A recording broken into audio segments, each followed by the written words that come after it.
Good evening, everybody. Welcome to the Pits of Metal Chaos. This is your host, Dave. I got a line of special guest, guitarist Jeremy Kohnmann from Decembers Silence. How's it going, Jeremy? Yeah, it's going, man. Thanks for having me. No problem, man. So, Jeremy, when did this band originally start? When? Yeah, what year? Quite a while ago, I think. This all started about 2002. So it's kind of an older project, man. We stepped away from it for quite a while. We had a couple unfortunate tragedies hit the band, and it's kind of hard to go back to after that. But kind of getting things moving again and trying to release some old stuff. So, what made you decide to, rekindle the fire for this project? It's kind of a hard question to give a proper answer to, because it's never fully gone away. Myself and Brian, who takes care of all the orchestrations and keyboards and all that stuff, he and I have constantly been back and forth, nearly constantly back and forth over years. Trying to get this whole thing rolling. Probably the last 6 years has been the toughest to get it going again. But that's it. I'll just say like the last 6 years kind of built up to what's happening right now.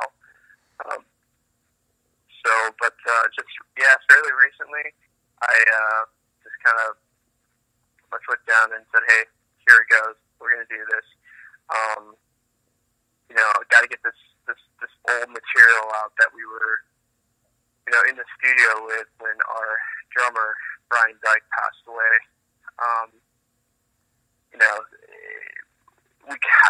I feel we owe it to him, and definitely to his family, who've been very, very supportive over the years to this project and a couple others that I personally have been involved with.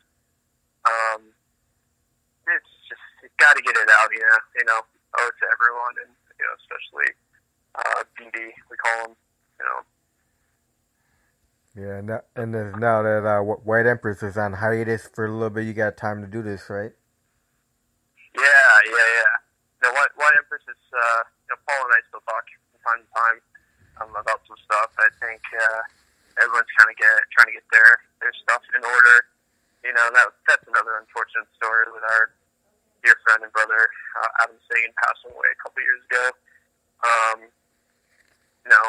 You lose a drummer, and it's not always the easiest thing. It's just like the heart of a band, of a project. Both these drummers, man, and they were friends too, ironically. You lose these guys, and it's like, man, it's so hard to bounce back from it on a personal, emotional level. But musically, it's really hard to kind of get that blood flowing again. So, yeah, Empress is that's its own thing at the moment. But I don't know. I think I hope to see something happen with that again eventually when things start to settle down a bit. Yeah, I would love to see something do come out of White Empress, man. Yeah, I think a few of us would. It was a cool project, man. It was a really cool band. We were fortunate enough to do some really cool things over the couple of years that was active and busy. We'll see what happens. So now with December Silence, you're gonna put out a recording. What is it gonna be? EP or full album or what? It's only about 6 tracks, but it spans over an hour. The songs are pretty long. So we'll call it an album. I think that works. Yeah, I know, like the untitled thing you sent me, this one's like 10 minutes and 41 seconds. Yeah. Yeah, and it's crazy. It's not even a complete version of it. So it'll get a little longer than that. So it's nuts, dude. So Jeremy, at what age did you start playing guitar? What age? Yeah. Oh, man. Just put me at probably right around 10 years old. So it's that's somewhere around 10 and 12 years old. I can't quite remember that right at this very moment. But my late my late grandfather just passed away a few weeks ago. He's the one that got me into it way back. You know, he taught me basics, and like he was the guy that like I got to grow up around listening to play guitar, and like I loved it and wanted to eventually get into it. And when I started to get more into music, you know, he was right there to kind of swoop me up and get me going on it. So yeah, it's been a while, man. I owe a lot to him. So, at what age did you get into metal music? Oh, very early age. I mean, I kind of remember as a kid having metal around. You know, like I remember when the Black Album from Metallica was a new thing. You know, I remember. And that's long story short. It was always just kind of around. So I mean, I was probably 6 to 10 years old, around that area, just hearing metal for the first time. I was, because of people being around. You know, my dad was listening to metal and rock. My mom was listening to a lot of rock music. My mom's boyfriend at the time and his son were listening to a lot of metal at the time. Yeah, so very early age for me. So, what was the first electric car? What was the first electric guitar that you owned? Do you remember what brand it was? Yeah, it was an old Ibanez Geo. My grandfather took me to a local music store in Madison, Wisconsin, and helped me pick out the first electric. This dark blue, had $250 starter electric guitar, and he gave me my first little Fender practice amp and everything. So, yeah, it was fun. Had that thing for a while and ended up trading it off. I fully regret doing that, but you know, what are you gonna do? So now, to this date, how many guitars you own right now? Oh man, right now, I think I am down to 6 or 7. Yeah, I have a rack full of the guitars that I use mostly. Right here in this room, where I have my little studio set up. There's 6 here. I have one more hanging upstairs. I have one sitting at my mother's house in the Madison, Wisconsin area. So yeah, I guess 8. So all different brands? No, they're all ESP. All ESP. I take that back. One is this old 80s Washburn. HM80 is very rare guitar that they didn't make many of them, but cool little pointy metal looking thing. If you've ever seen the Robert Palmer video for Addicted to Love, there's the band of funny dressed women behind him playing these pointy guitars. Basically one of those, except it's black and red. Now, do you have an endorsement from ESP? Yeah. I'm an endorsed artist with the ESP. Very cool, man. Yeah, it's great stuff. They take care of me, man. So what kind of amp you use?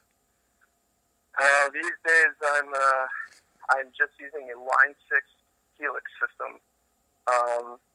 It keeps it really nice and simple. I mean, I love 2 amps. I love all that stuff, the old traditional gear. But a couple of years ago, right before leaving on a tour to Europe for 5 weeks, I switched my rig system to this Line 6 floorboard, which I've never liked the idea of. It's this direct PA system floorboard guitar processor. They never really sounded all that great. But this thing blew me away. So, yeah, Line 6 digital guitar processor, dude. At this point, it's crazy. Now, for the band December Silence, who came up with that name? Oh man, I don't even know. Brian, the keyboardist of the band, and uh, we, I think we collectively came up with it at some point. Um, it's been so long, and unfortunately, I don't really remember the story of that one. Maybe Brian would, but probably some online AOL Instant Messenger chat at 3 in the morning, thinking it was a cool name or something like that. Um, yeah, we'll just say it was a collective effort. Yeah. So you said your grandfather taught you to play guitar, and then from after that you were self-taught, or you took any more lessons from anybody else, or you all self-taught after that? Yeah, mostly self-taught. I took a couple lessons with a teacher around Madison, Wisconsin area, the place I bought that first electric at. I believe it's called Ward Brought Music. I took like 4 lessons with some dude there, and then I just kind of went off and did my own thing. You know, um, I kind of wish I would have picked up with another teacher somewhere down the road. There's been a couple times over my playing career history, whatever you want to call it, where I've tried to seek out a teacher that I could kind of mesh with a little bit. I could really kind of learn some cool things off this player.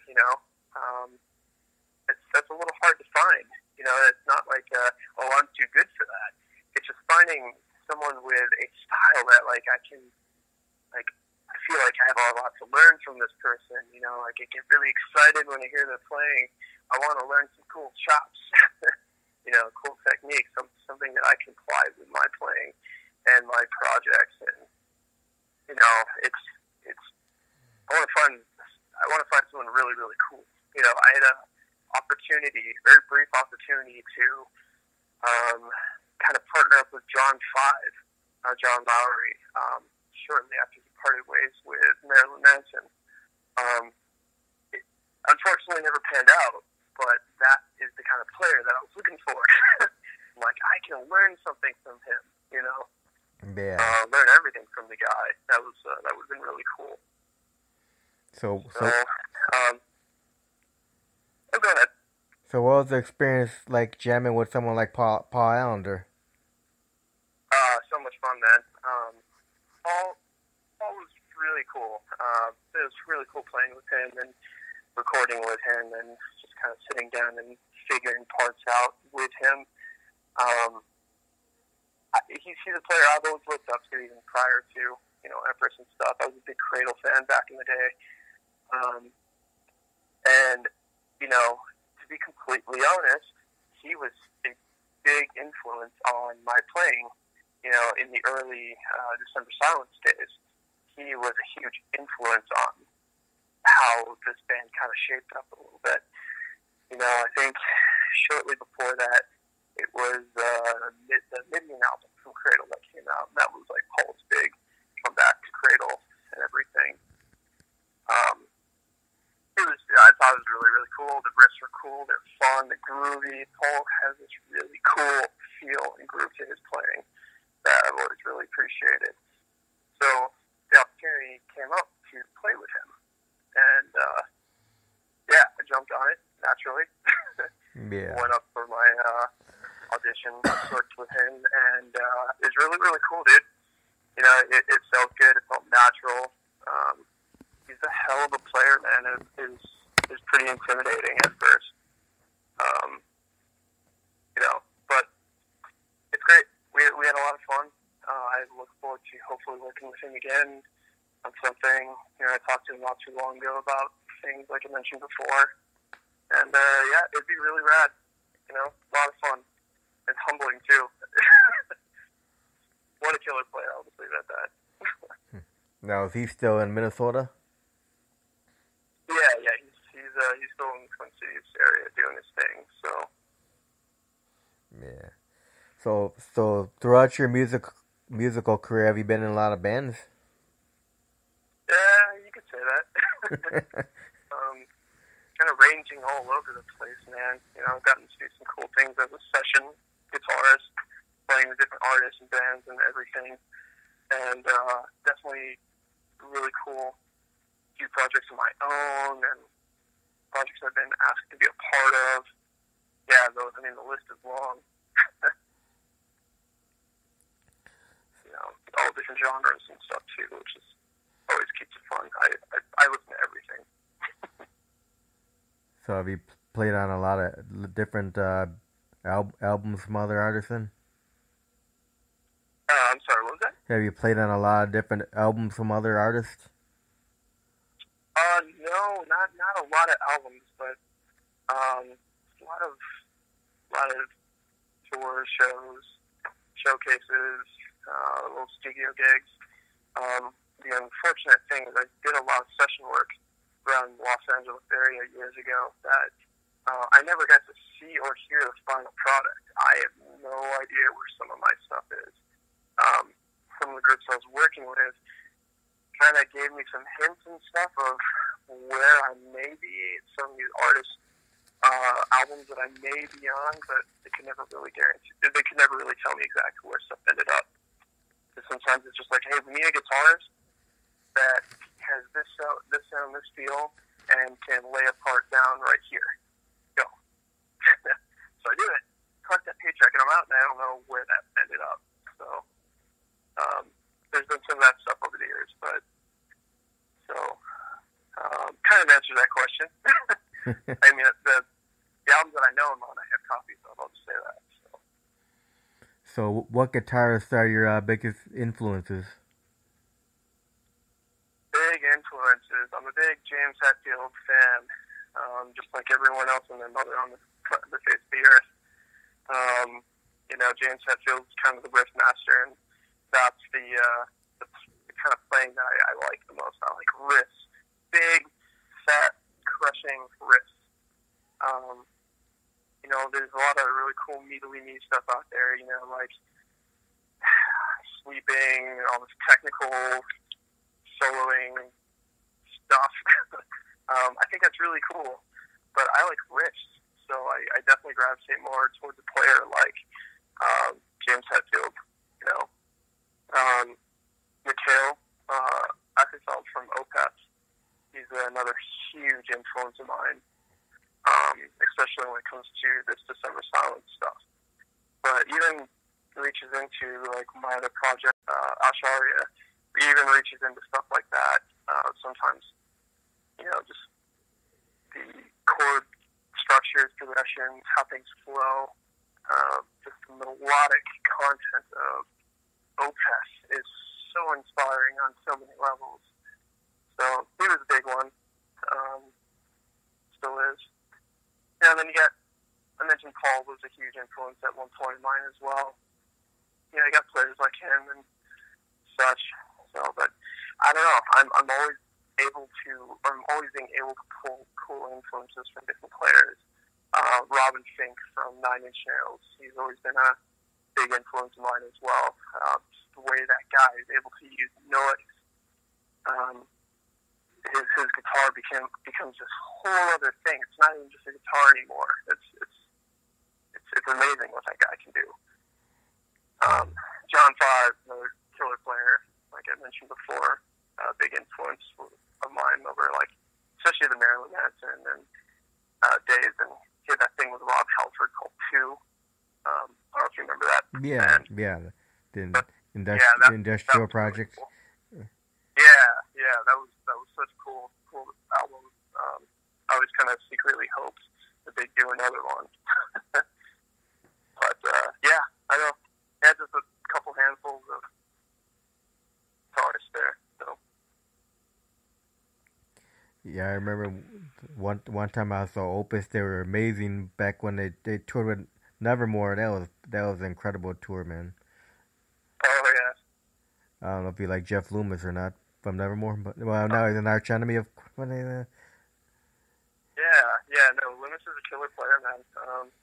Always had a soft spot for him too, especially in his Nevermore days. Man. No, it's killer player,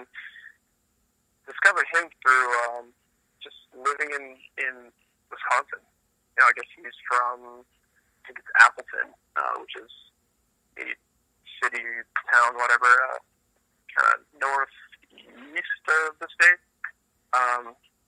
Yeah, so I mean, everyone kind of knew him. You'd see him around, and yeah, I don't know where he is now, but he's doing well. Like I said, with Arch Enemy, killer. I'm so happy for him. That's like the perfect band for him. Post, Nevermore. Yeah. So now, what would you say would be the fondest memory that stands out so far with your music career? My fondest memory? Yeah. Oh man, that's a tough one.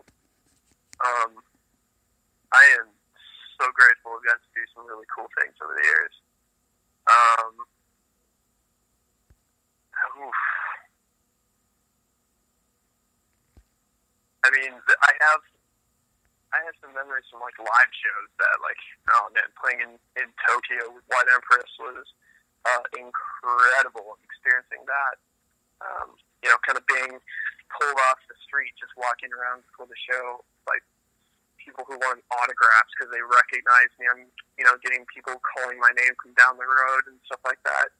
They just wanted to say hi and stuff like that. Stuff like that is really cool. It's not really in an ego kind of way, but just feeling appreciated and knowing that I'm making some sort of impact on them.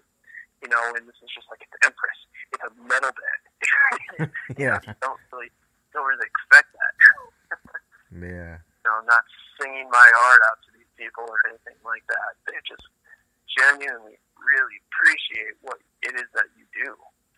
That was really cool.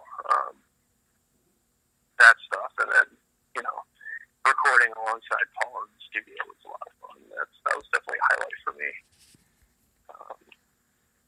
I got to a lot of bass ground tour. I got to tour in South Africa in 2014. That was amazing.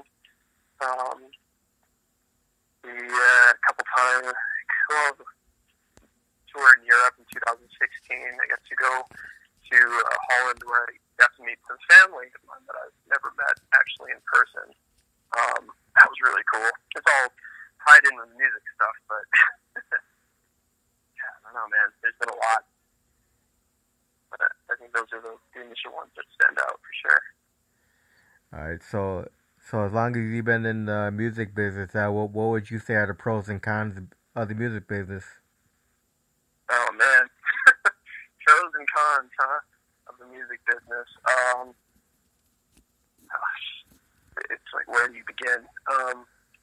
The pros, it's so much fun. When things are rolling, it's really rolling.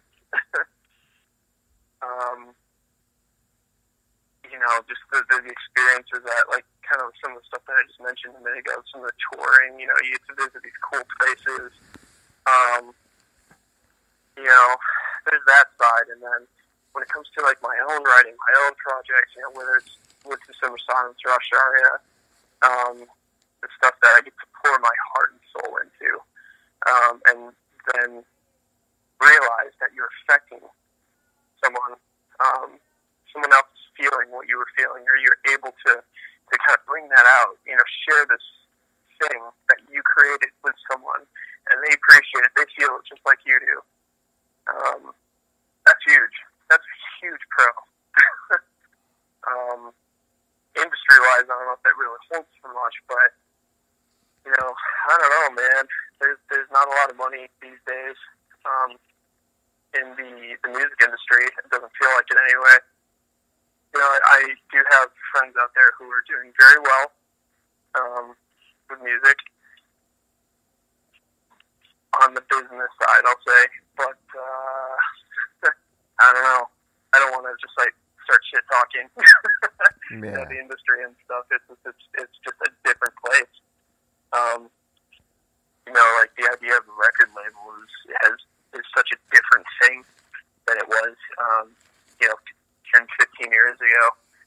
10 years ago when it started, the idea of a record label started just kind of, teeter off a little bit. Like, they don't have the same money.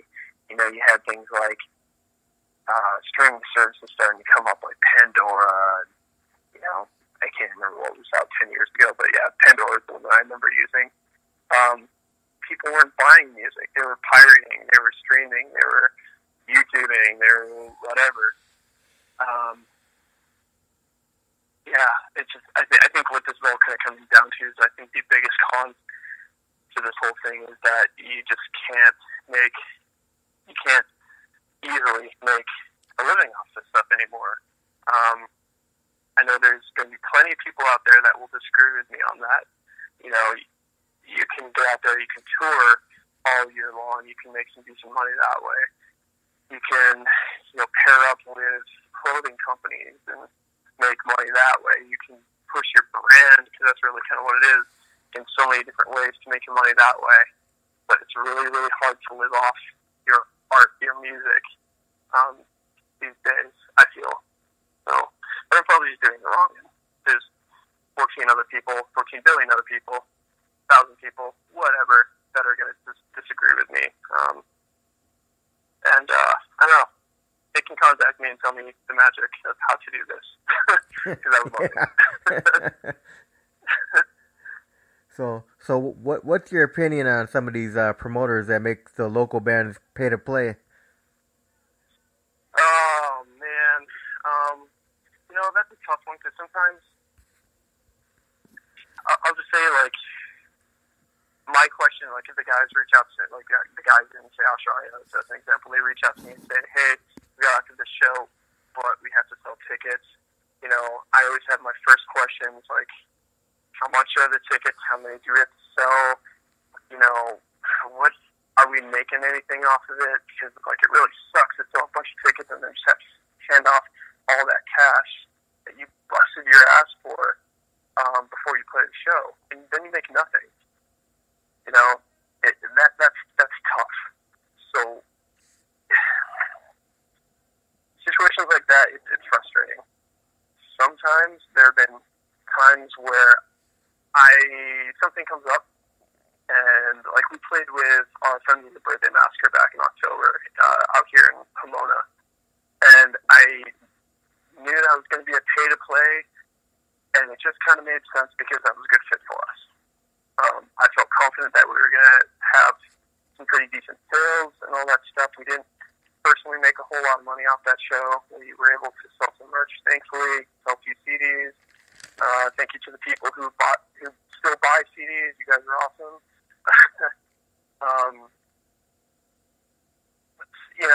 In situations like that, to me, it makes sense.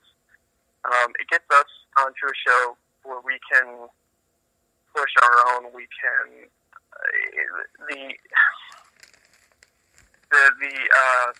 end of the night, the take home is kind of up to us at that point. But at least the odds are in our favor.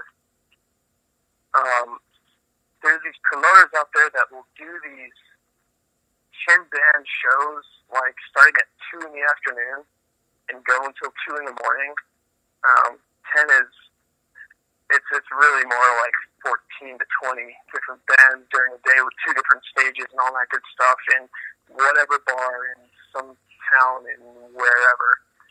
Those are the ones that I don't understand. You're paying whatever money, you're selling whatever money to basically play in front of the other bands and your girlfriends and boyfriends and sometimes their mom and dad, rare situations, a grandparent.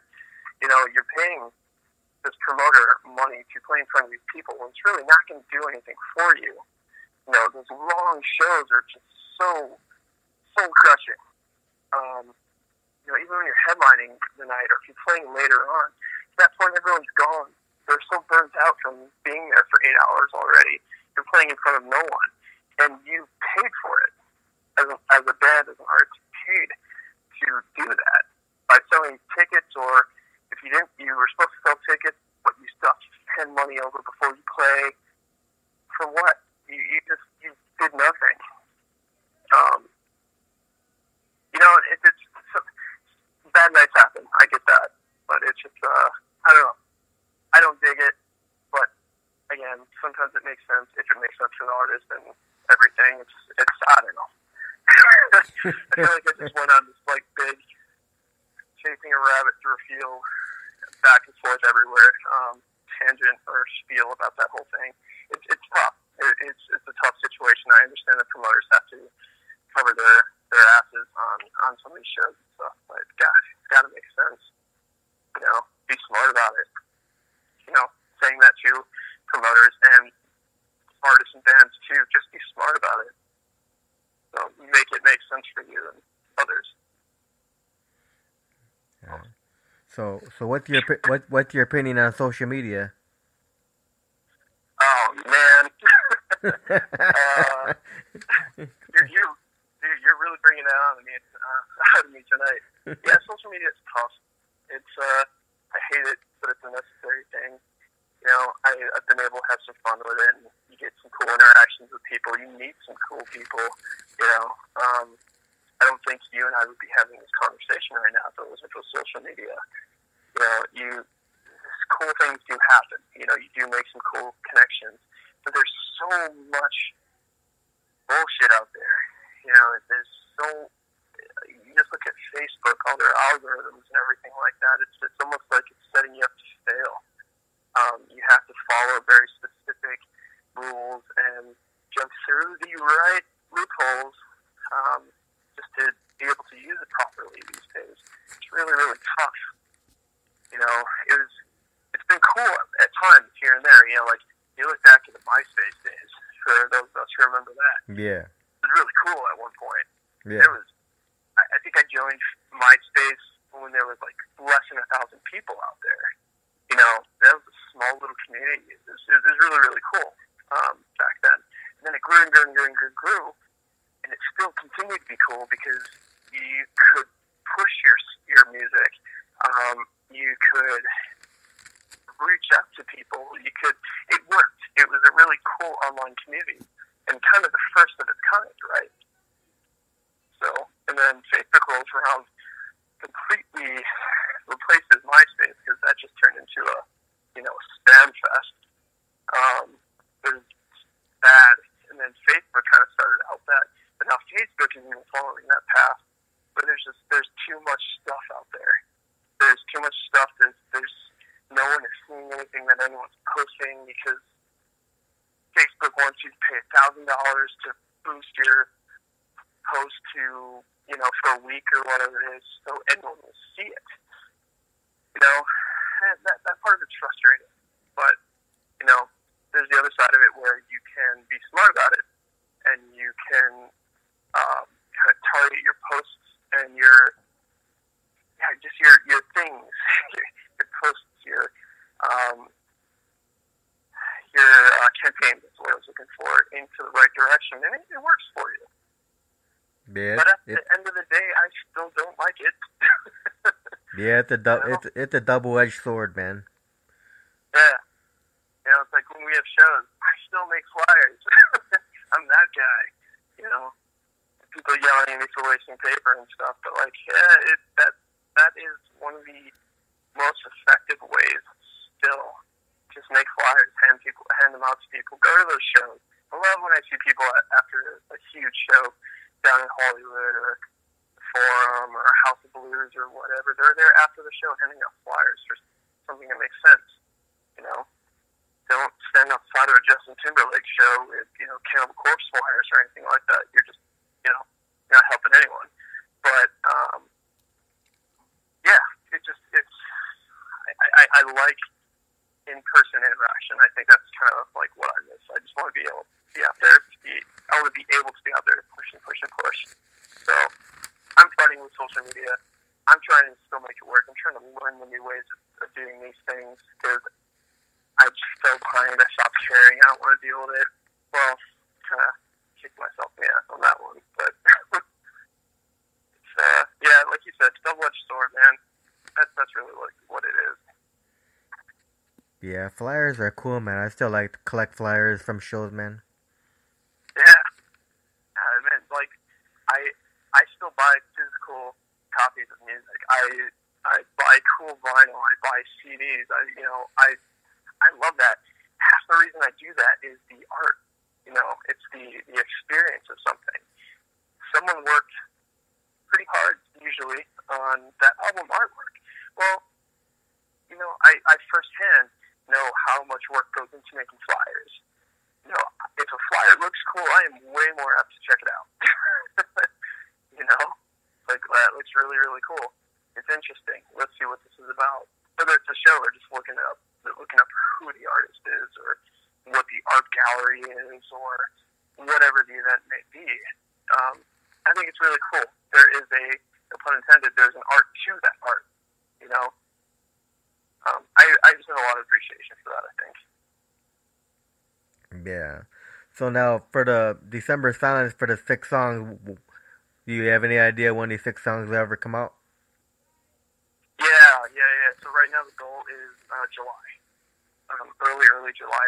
There will be a release show as well. At least one. We'll see how this goes. There's a couple things that are going to be happening in the next 6 months. Kind of test the waters. Right now the target is the first week of July in Madison, Wisconsin. I will hopefully be doing something out here in Southern California as well. And, naturally, I'd love to do other things in other places too. If we can make this work, if there's interest, I would love to bring this all over the place. I think the music is cool enough. Just because it means something to us doesn't mean it's going to mean something to everyone else. But, that's always the hope,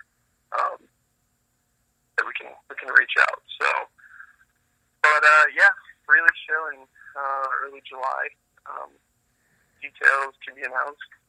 I don't know exactly what that's going to look like yet, but that's what we're looking at right now. We'll be posting some little things along the way too on the social media page on Facebook. That'll be out there. So the December Silence page. Yes, indeed. So if people want to keep track of you guys, they just keep watching that page for updates. Yeah, absolutely. Thank you. Very cool. Well, Jeremy, I want to thank you very much for taking time to interview tonight. Yeah, thank you.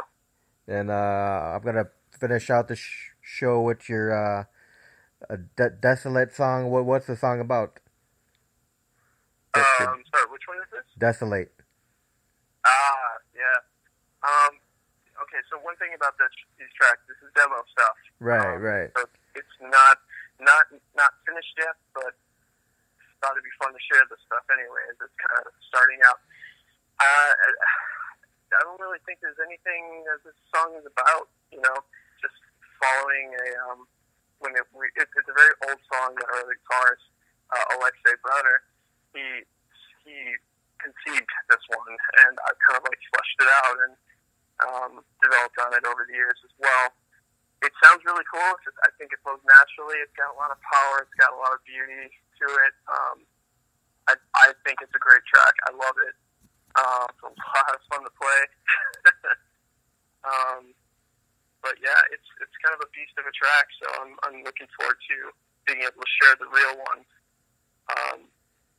I think this version is missing all the keyboard synths, orchestrations, vocals.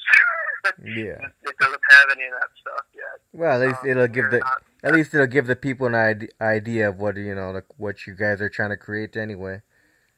Yeah, totally, man. And it's appreciated. It's fun to share. So, yeah, it's all a work in progress as we're getting through the process on our side. We have people kind of all over the place, but even before we got on this interview here, I'm sitting at my computer working on it, working on some of the orchestrations and stuff. So it's going to be really cool, man. I hope everyone enjoys it. I hope you enjoy it. And yeah, thank you. All right, cool. I'm gonna spin it now, and thanks again for your time, Jeremy. And we'll do another interview in the future after you put out the 6 songs. Beautiful. All right, cool. Yeah, anytime, man. I appreciate it. Keep in touch. All right, you have a great night, Jeremy. You too. Thanks, man. All right, bye.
Now, for anyone who's listening right now, my show only gets 45 minutes, so I'm gonna cut this off now, and then I'm gonna restart to another segment. So bear with me a couple minutes, and I'll play the whole song over again. And plus, I'm gonna play the other track. So once again, thanks to Jeremy Kohnmann, and give me a couple minutes, I'll get right back on.